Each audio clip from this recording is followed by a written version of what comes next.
Hi class. So today we're going to be learning about the author's purpose and authors write for several reasons and many of them write to entertain people and to make them laugh, and some other authors write to persuade or to convince their readers to believe in something. And another reason is that sometimes authors write to inform or to teach their audience about something. So we're going to be learning that today to identify the purpose of the text we're going to be reading today.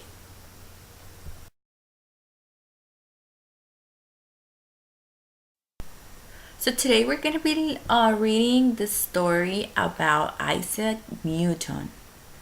And this story is called Sir Isaac Newton and the Apple. Sir Isaac Newton was a great thinker. No other man of this time knew so much about the laws of nature.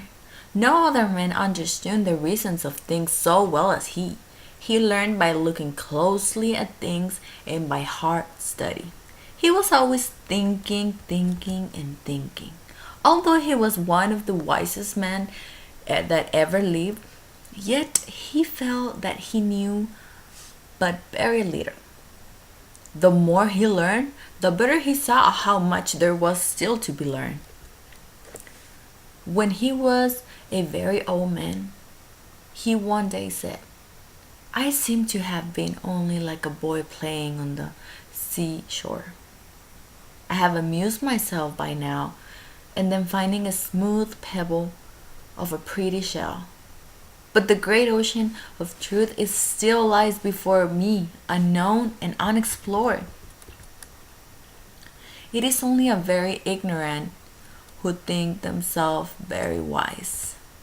One day in autumn, Sir Isaac was lying on the grass on an apple tree and thinking.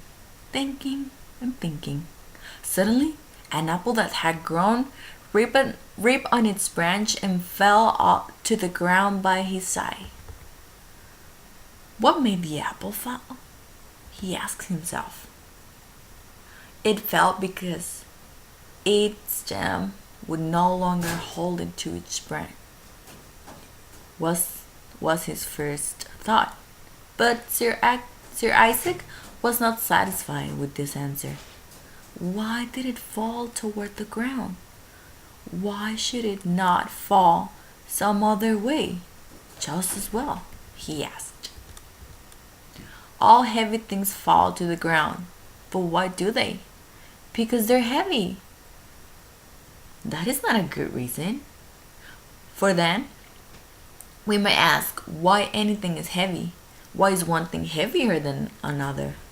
When he had once begun to think about this, he did not stop until he had reasoned it out.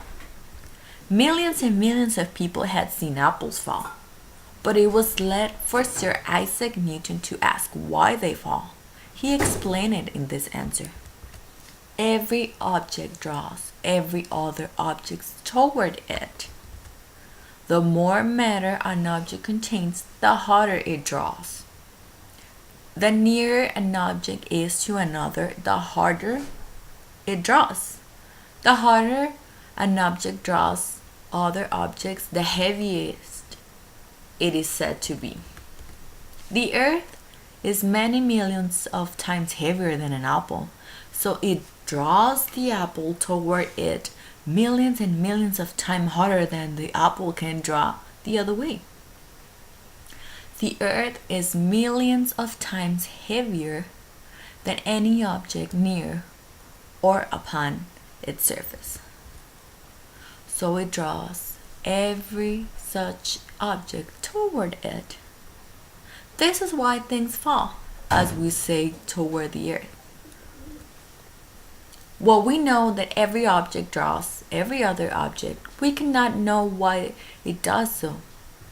We can only give a name to the force that causes it. We call that force gravitation. It is gravitation that causes the apple to fall. It is gravitation that makes things have weight. and it is gravitation that keeps all things in their proper places. Suppose there was no such force as gravitation. Would an apple fall to the ground?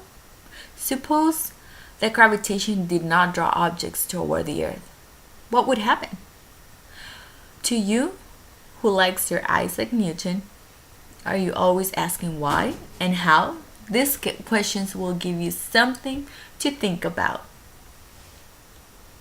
And now that we have read our story, we need to come up with the author's purpose.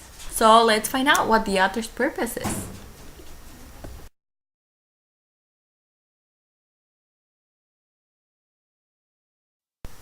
So now that we know the several purposes that the authors use for these stories, we need to choose the purpose for this story.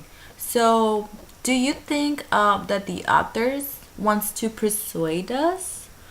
That the author is trying to get us to do something or to believe something? Do you think that? I don't think so. Do you think the authors wants to entertain us? I think that the story was very entertaining. I have to say that, but I don't think we're there yet. I don't think that the author is trying to make us laugh or make us sad. I think that the author's purpose is to inform us about how Isaac Newton came up with this concept of gravitation, that it was because an apple fell from the tree that he came up with this whole new concept to the world. So there you have it. That was the purpose of our story, and I hope you enjoyed this lesson.